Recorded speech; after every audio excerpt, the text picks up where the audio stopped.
Who's the master?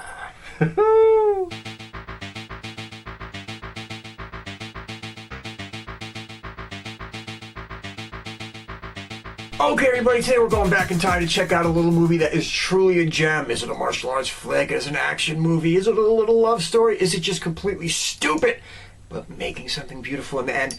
It doesn't matter. We'll get to all that. We're going back to 1985 to look at Barie Gordy's The Last Dragon. If you don't fucking laugh during this flick, there's something wrong with you. Anyway, before we go any further, before we dig into this gem any more, once and again, and as always, to the trailer.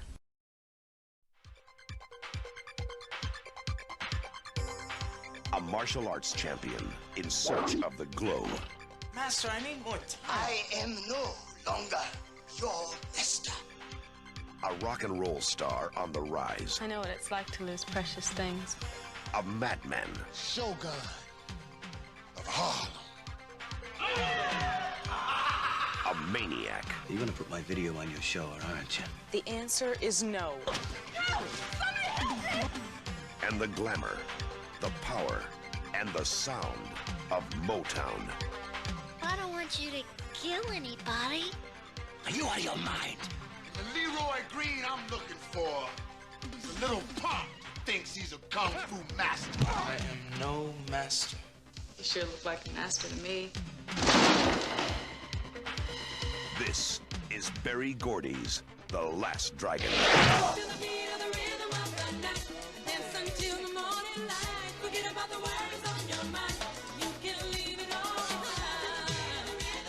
It's about the power of the glow. Taimak, Vanity.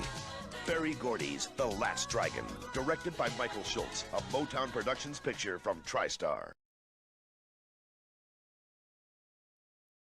Alright, this motion picture was directed by Michael Schultz. Pretty fun track record. Let's dive into it. We're talking about he did movies like Car Wash, and Greased Lightning, and Carbon Copy, and Which Way Is Up, and Crush Groove. And he did TV shows too, like Picket Fences, and Chicago Hope, and The Practice, and Jag, and Ally McBeal. And he directed one other motion picture, which I absolutely love, and will make 97% of you look at me like I'm completely fucked up. And that is Sgt. Pepper's Lonely Hearts Club Band with the Bee Gees and Peter Frampton. Oh yeah, I love that flick. I catch shit for it. I just don't care. Let's get going to the cast. Alright, playing Leroy Green. Or should I say, Bruce Leroy Green. We're talking about Taimak. Not much of a career. A lot happened. We'll get to that later. But he was in a few things. We're talking about he was in stuff like No More Dirty Deeds, and Book of Swords, and Dreamers, and The System Within, and a few TV shows here and there. But not much of a career. Didn't really go into anything. Didn't go on to any kind of big stardom that you thought he would have. We'll touch on that later. A lot of reasons. Let's keep moving. Playing Lord Charles. We're talking the one and the only Vanity, a.k.a. Denise Matthews. Let's kick it. We're talking about she was in stuff like Never Too Young to Die, Action Jackson. Come on, you remember that shit? God damn it, with Carl Weathers.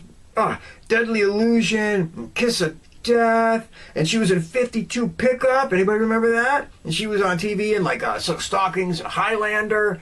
Her career was troubled. Her life was troubled. It was a long story. We'll touch on that later on. Is what it is. Let's just keep going. Playing Sho'nuff.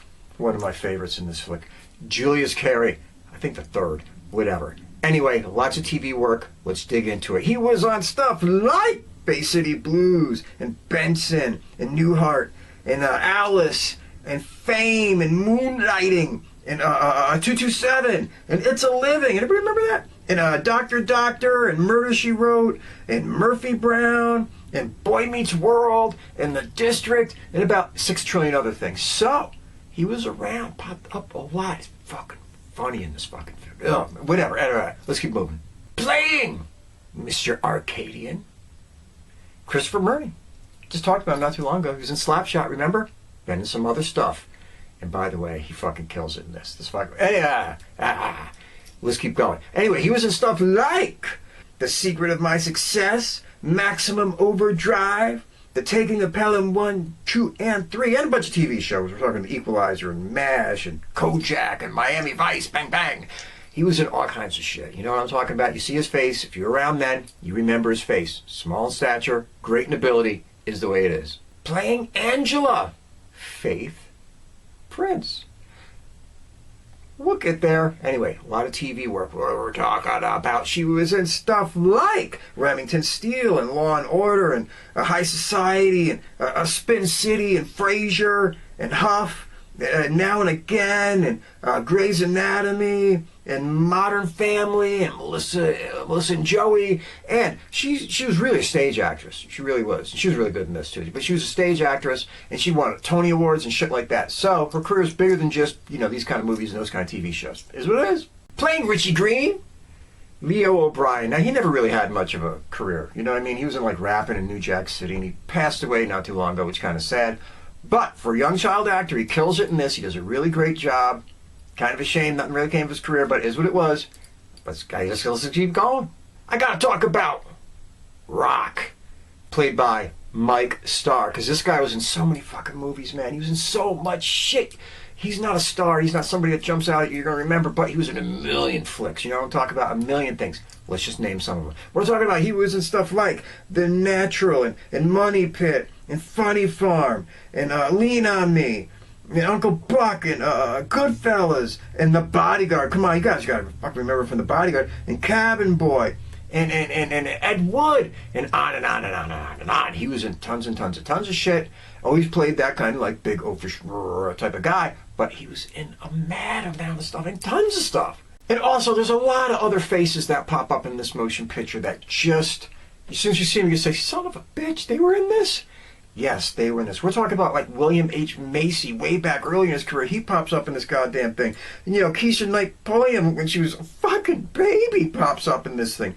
Jim Moody, who was in tons of shit back in the day, he's in this thing. And also Ernie Reyes Jr. was in this thing. I mean, come on, he was young and he was just, he popped up in like fucking Red Sonja and Surf Ninjas and the Teenage Mutant Ninja Turtle movies. He was like a little fucking baby this tall. He could kick the shit out of fucking Ernie Reyes, whatever. Let's just keep going. Let's get to the story. We got a lot of ground to cover. Okay, everybody, I'm going to try to keep this to 90 seconds or less so we can keep it fast, keep it moving, keep it entertaining so we can get to the summation, which is where we all rather be, and have our most fun. Okay, you got Leroy Green.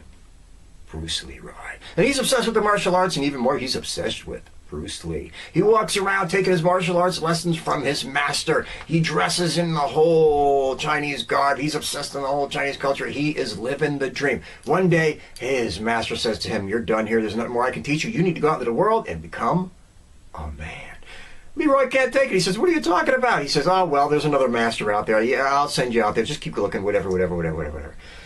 Leroy goes out there, but running around his neighborhood is a maniac and leading this gang of mini maniacs, and he is the Shogun Sho'nuff, and he just wants to fight Leroy Green so that he can stand supreme as the ultimate martial arts badass in the neighborhood and in their town. Well, at the same time, there's another story going on. You got this chick, Laura Charles. She has a TV show.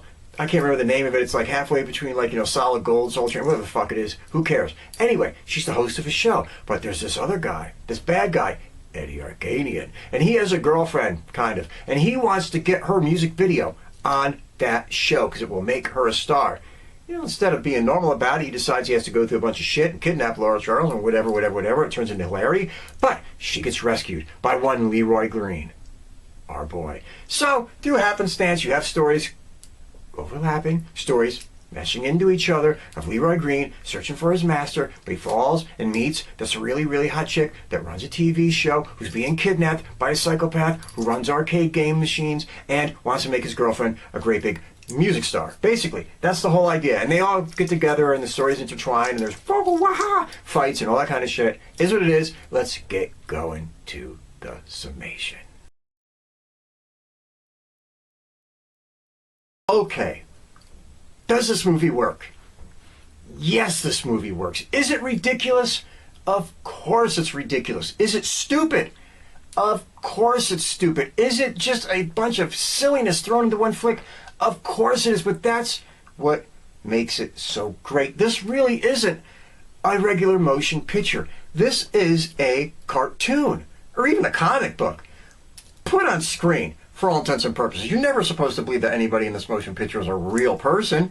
Everybody's a character right out of a cartoon / out of a comic book. They're not real people. Nobody's real. The bad people aren't real people. The good people aren't real people. Nobody's real people. They are literally just characters right out of a play. Period. Let's get the technical bullshit out of the way. The directing, dead solid. Really works. It's good. The acting, that's one of the things that makes this motion picture, folks.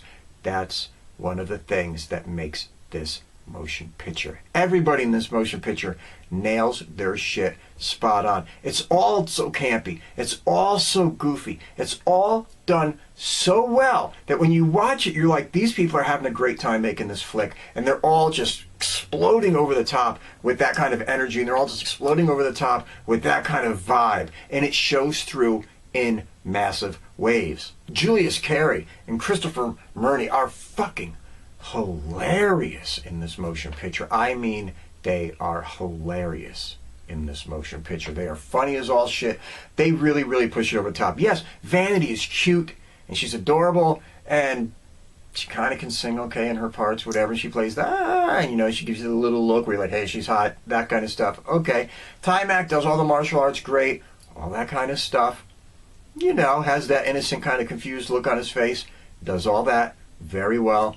Good job. But I really think the comedic master of this movie is Christopher Murney and Julius Carey. And Faith Prince really pulls it off fairly well herself, too. Everybody really nails it. This movie is just going to keep you laughing, and the people are going to keep you laughing. Also, if you're a martial arts fan, they do so much Bruce Lee fan service in this motion picture, it ain't even funny. Because Bruce Leroy is just trying to be Bruce Lee. He wears a Bruce Lee jumpsuit, walks around in like the fucking Chinese, you know, pajamas. The whole goddamn thing. He just goes on a tour de force. And they have so much footage of Bruce Lee in this motion picture. I don't know who they struck a dealer with or what they did, but Bruce Lee pops up like every 30 minutes in this movie, and you're watching like Bruce Lee. It's in the beginning, it's in the middle, it's new. It's just, you just see Bruce Lee. Bruce Lee. Is there any negatives to this motion picture?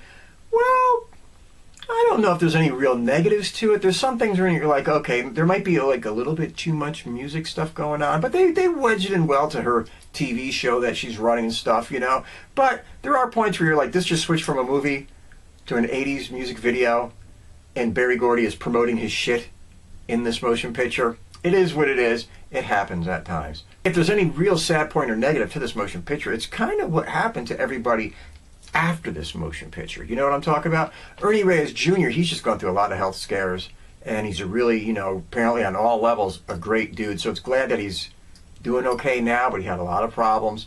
Taimak's career never took off because there came a lot of controversy about the follow-up sequel. They're going to make sequels to this because the first was so successful.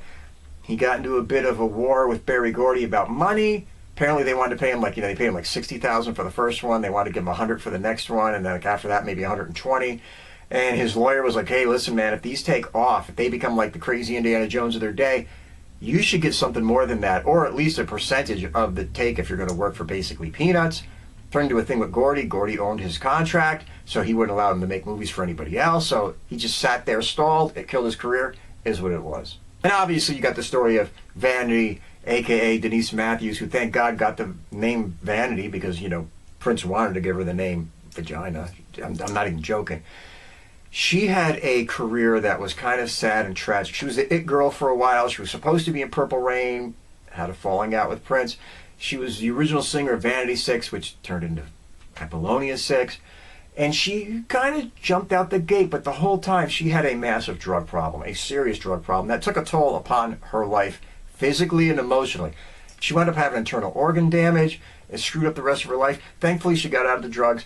She became like a pastor or something like that for years, and was at the church and giving sermons and all that, and he really cleaned up her act, but the damage done to her body was too much. Came back to haunt her later, and she died at 57. So, kind of a sad thing to see happen to her. Glad that she got back on track near the end or before the end. But if there's any tragedy to this motion picture, it's what's happened to some of the stars after the motion picture. Not really with the motion picture itself. Anyway, if you want to watch a motion picture that's completely zany, completely goofy, completely silly, but in a way that makes you love it and is endearing. I mean, if you liked movies like, Buckaroo Banzai, or Remo Williams, or, fucking Earth Girls, or Easy, or even some of the Teenage Mutant Ninja Turtle flicks, or that kind of shit, and slam them into a different motion picture, but the feeling those motion pictures gave you when you walked out of the theater, you will find that in here. When we were kids, me and my friends seen this. Well, I shouldn't say kids, we were fairly decently into our teens at that time, but we seen this thing and we were laughing our asses off all the way through it. And there was so many catchphrases that, stuck with you. You know what I mean? They kiss my Converse and who's the master and all that kind of crazy shit. And the one-liners they come out with this motion picture are fucking hilarious and will keep you dying. So, corny, stupid, goofy, cute-hearted, whatever, but definitely funny. And by the way, from me to you, from you guys to me, tell me all the baddies in this motion picture don't look like a bunch of backup dancers at a Michael Jackson concert in the 80s. Tell me I'm wrong. Tell me I'm wrong. Okay, everybody, once and again, and as always, thanks for stopping by. Glad you tuned in to check out the show. And most of all, be good. Stay out of trouble. Help a friend. Be kind to a stranger. And above all else, never, under any circumstances, take any bullshit from anybody. Be good. See you soon.